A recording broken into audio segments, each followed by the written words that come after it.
വിഴിഞ്ഞം തുറമുഖത്തിന്റെ സാധ്യതകൾ ചർച്ച ചെയ്യാനായുള്ള രാജ്യാന്തര കോൺക്ലേവിന് ഇന്ന് തുടക്കമാകും. രാവിലെ 10 മണിക്ക് തിരുവനന്തപുരത്ത് മുഖ്യമന്ത്രി പിണറായി വിജയൻ ഉദ്ഘാടനം ചെയ്യും. നിരവധി വിദേശ കമ്പനികളുടെ നിക്ഷേപത്തിനുള്ള ധാരണാപത്രം കോൺക്ലേവിൽ ഒപ്പുവയ്ക്കും.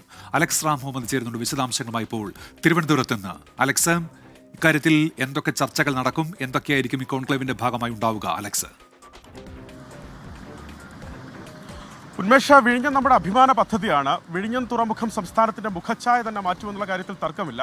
കഴിഞ്ഞ നാളുകളിലെ ചരക്കു നീക്കത്തിന്റെ കണക്ക് പരിശോധിച്ചാൽ മാത്രം മതി സംസ്ഥാന ഖജനാവിലേക്ക് ഒഴുകിയെത്തിയ പണം എത്രയാണെന്ന് മനസ്സിലാക്കിയാൽ വിഴിഞ്ഞം നമുക്ക് എത്രത്തോളം നേട്ടമാകുമെന്ന് വെറുതെ ഉൾക്കൊള്ളാൻ സാധിക്കും. അത് മാത്രമല്ല, ഇതിൽ ഏറ്റവും പ്രധാനപ്പെട്ട കാര്യം, ഇപ്പോൾ ഈ ചരക്കു നീക്കം നടക്കുന്നത് കടലിൽ നിന്ന് കടലിലേക്കുള്ള ചരക്കു നീക്കമാണ് നടക്കുന്നത്. ആ ചരക്കു നീക്കം റോഡ് മാർഗവും അത് റെയിൽ മാർഗവും ഒക്കെ ആയി കഴിയുമ്പോൾ അടിസ്ഥാന സൗകര്യത്തിൽ വലിയ വികസനം ഇവിടെ വേണ്ടിവരും. അതുമാത്രമല്ല, ആ പദ്ധതിയെ കൃത്യമായി ഉപയോഗിക്കാൻ സംസ്ഥാനത്തിനാകും. അങ്ങനെ ചരക്കു നീക്കം ഉണ്ടാകുന്നത് മുതൽ കൂടുതലായി ആ പദ്ധതിയെ ഉൾക്കൊള്ളാനും അത് ഉപയോഗിക്കാനും സംസ്ഥാനത്തിനാകും. അത് ഏതു വിധത്തിലൊക്കെ ആ പദ്ധതി, വിഴിഞ്ഞം പദ്ധതിയെ ഉപയോഗിക്കാം എന്നുള്ളത് ചർച്ച ചെയ്യാനാണ്, അതിൻ്റെ സാധ്യതകൾ ചർച്ച ചെയ്യാനാണ് ഈ രാജ്യാന്തര കോൺക്ലേവ് തിരുവനന്തപുരത്ത് ചേരുന്നത്. രാവിലെ 10 മണിക്ക് തിരുവനന്തപുരം ഹയാത്ത് റീജൻസിയിൽ മുഖ്യമന്ത്രി പിണറായി വിജയൻ ഈ കോൺക്ലേവ് ഉദ്ഘാടനം ചെയ്യും. 2 ദിവസങ്ങളിലായാണ് ഈ കോൺക്ലേവ് നടക്കുക.